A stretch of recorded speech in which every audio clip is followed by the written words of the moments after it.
A impressão que a gente tem é que os vitorianos tinham muitos hobbies. Esportes, artes, ciências, julgar os outros... Mas talvez o mais estranho de todos era publicar mensagens românticas codificadas como se fossem anúncios de jornal. É isso mesmo. O que parece apenas ficção em Enola Holmes era real. Vou decifrar algumas cartas de amor vitorianas e vai ser agora.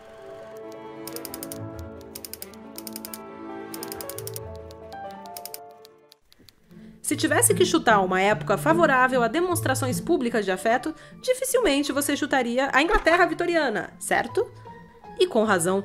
Os vitorianos viviam tão abotoados que as mulheres pareciam ser embaladas a vácuo. They will make me look like that truly unlikely thing. A lady. Além disso, eram tantas regras de namoro que você precisava de um diploma de direito para azarar. As mulheres, é claro, eram proibidas de abordar um homem ou de tomar mais de uma taça de champanhe em público.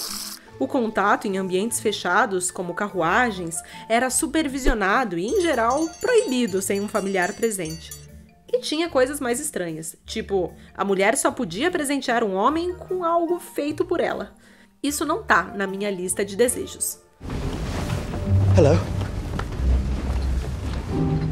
Please get out of this carriage. Com toda essa necessidade de distanciamento social, não é de se surpreender que os amantes vitorianos tenham inventado métodos super sutis para namorar. Eles escreviam cantadas em cartões de visita e criaram um código secreto para flertar usando leques, como se fossem marinheiros usando sinais náuticos. Mas meu exemplo favorito continua sendo a prática de enviar mensagens de amor por anúncios de jornal.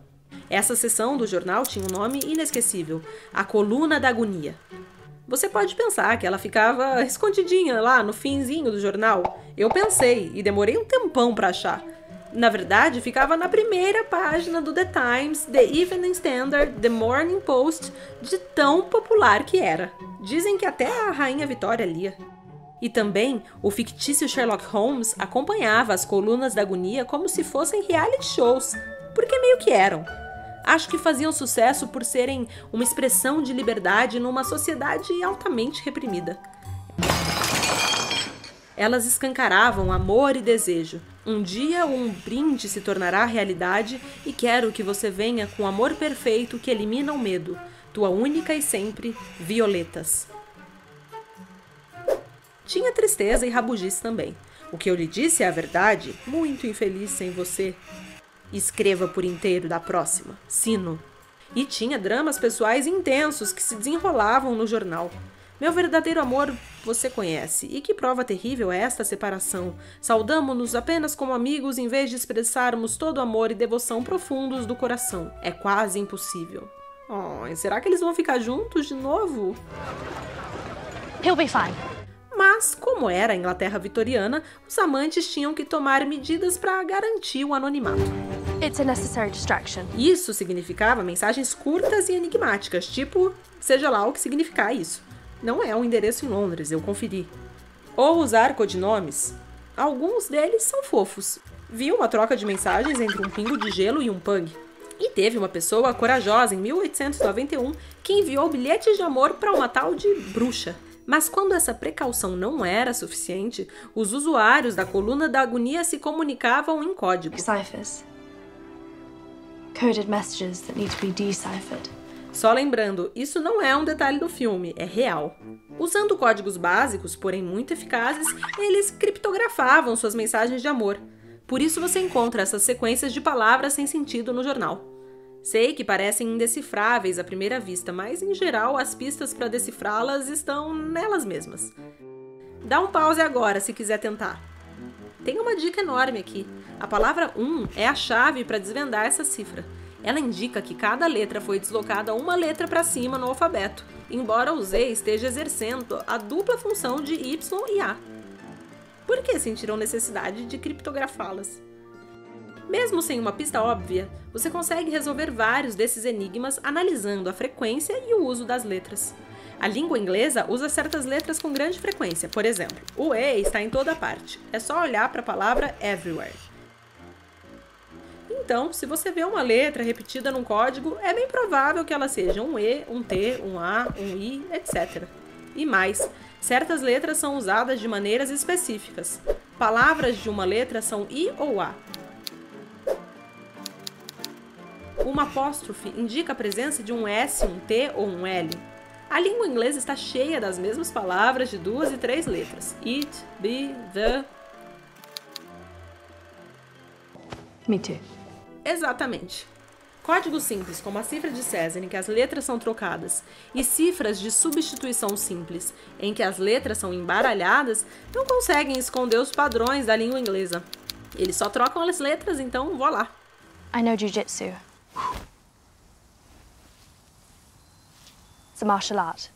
E essa fragilidade era péssima notícia para os apaixonados da Coluna da Agonia, porque o prazer de certos leitores era decifrar os códigos e expor as mensagens para todo mundo. Até criptógrafos profissionais como Sir Charles Wheatstone tinha mania de dar pitaco na conversa de casais e pedir, usando os códigos deles, para darem uma maneirada. É como se a sociedade vitoriana não se aguentasse perto de jovens amantes. Mas nesse reality show vitoriano tinha quem torcesse por eles. Eu encontrei uma revista que aconselhava os amantes a usarem um método mais sofisticado chamado cifra polialfabética, que acabava com esse problema da frequência das letras. Assim, ter um negócio desses ajuda muito. Para cada letra do texto que você quer cifrar, você usa uma chave que te direciona a um novo alfabeto. Nesse exemplo, a chave S é posicionada ao lado da letra A no círculo externo. Esse é o novo alfabeto. Significa que o I no círculo externo, a letra que queremos codificar, corresponde ao A no círculo interno. Portanto, A é a letra cifrada. Sei que parece confuso. Dá pra ver por que é difícil decifrar, certo?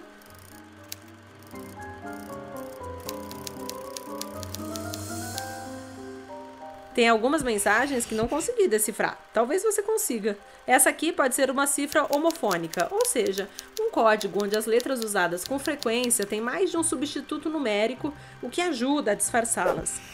Curiosamente, encontramos um enigma postado por um detetive particular. Será que era trabalho ou prazer? Acho que o Sherlock tem um palpite. Mas e a nossa detetive? Como esperado, me surpreendeu.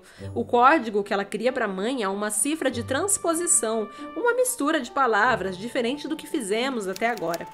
Em vez de substituir os caracteres e manter a ordem, ela mantém os caracteres e muda a ordem.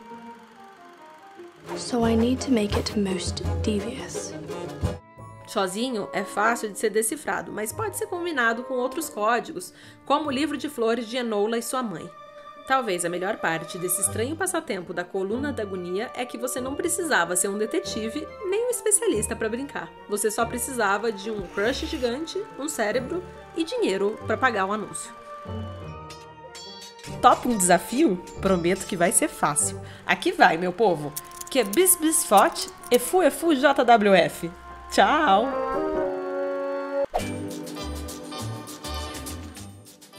A Coluna da Agonia não é o único detalhe de Enola Holmes que reflete pra valer a Inglaterra vitoriana. Olha isso aqui, sem zoeira. Tinha tantas detetives que usavam bicicleta que elas faziam propaganda no jornal. My life is my own. Mas teve uma ajudinha da história também.